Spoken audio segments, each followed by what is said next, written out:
suis Sébastien Platon, professeur de droit public à l'Université de Bordeaux.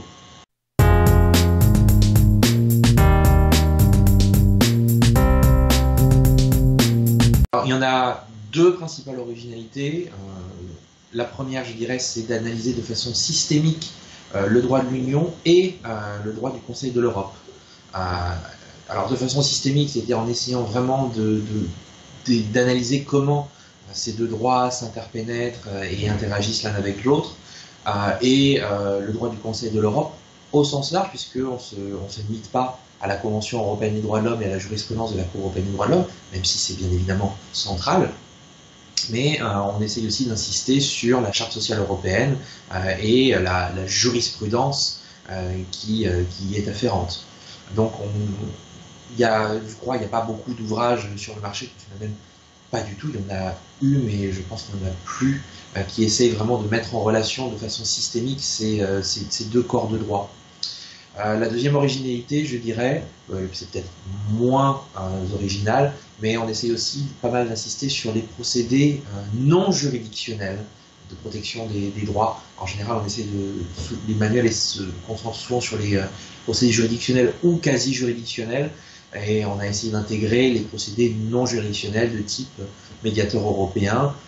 ou de type procédure politique, comme l'article 7, désormais célèbre, du traité sur l'Union européenne.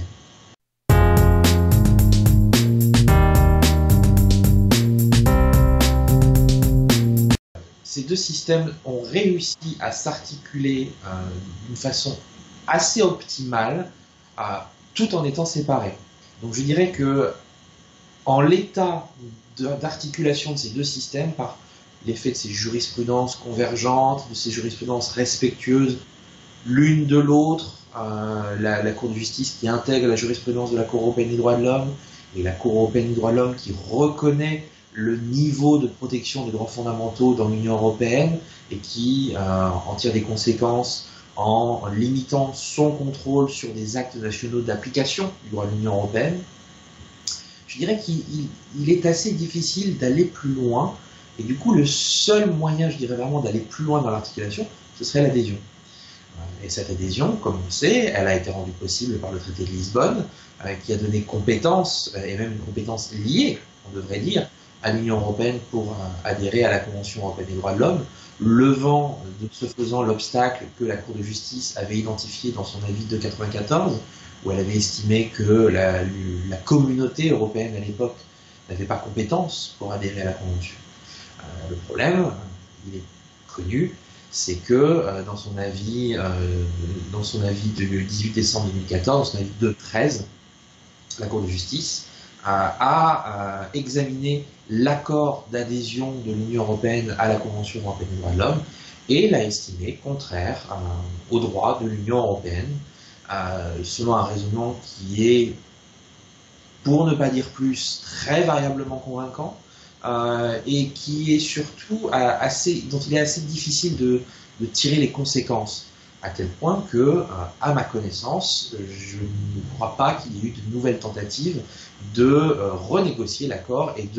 d'intégrer dans une nouvelle mouture de l'accord des dispositions qui permettraient de lever les objections de la Cour. En l'état, pour autant que je le sache, la procédure d'adhésion de l'Union européenne à la CEDH est au point mort, et donc cette disposition du traité de Lisbonne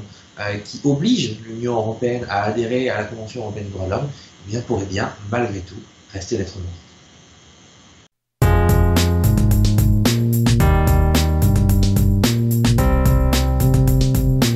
Alors ça, c'est une question très intéressante et que je trouve assez peu étudiée. Il y a une intuition assez commune chez les chercheurs, je pense qu'elle est vraie, il y a beaucoup de conventions du Conseil de l'Europe qui ont servi de laboratoire au droit de l'Union européenne. Et c'est vrai que quand on regarde de manière sectorielle, on voit beaucoup de conventions du Conseil de l'Europe qui préfigurent réellement du droit de l'Union européenne, que ce soit en matière de coopération territoriale, les premières conventions qui essayent d'organiser et d'encadrer la coopération entre des collectivités territoriales qui sont situées sur le territoire d'États différents, qui posent des tas de problèmes juridiques assez complexes. Ces conventions, elles ont été adoptées dans le cadre du Conseil de l'Europe. En matière de protection des données personnelles, le droit de l'Union européenne qui est très en avance sur ce point et qui est très protecteur, il s'enracine très clairement dans les conventions du Conseil de l'Europe. La directive Télévision sans frontières, elle est aussi préfigurée par des conventions du Conseil de l'Europe.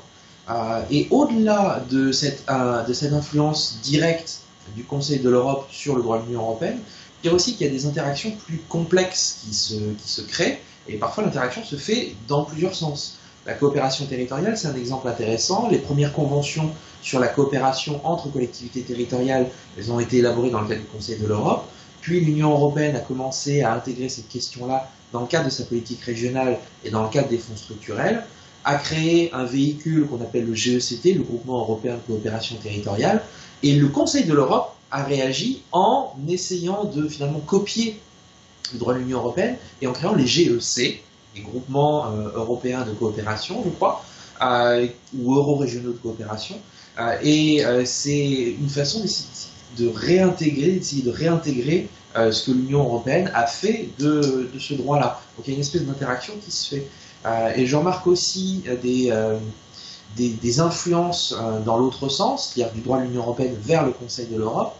Notamment en 1992, le Conseil de l'Europe a adopté une convention sur la participation des étrangers à la vie publique au niveau local. Et cette convention, qui a eu un succès très mitigé, elle a été très peu ratifiée. Ce qui est intéressant, c'est qu'elle donne le droit de vote aux étrangers au niveau local. Et la date de 1992, à mon avis, n'est pas une coïncidence, puisque c'est l'année du traité de Maastricht, c'est l'année où l'Union européenne a donné le droit de vote et d'éligibilité au niveau local aux citoyens européens. On ne peut pas se départir de l'impression que le Conseil de l'Europe a essayé de surfer sur le traité de Maastricht et a essayé d'augmenter la portée de ce droit de vote et d'éligibilité des étrangers en le généralisant.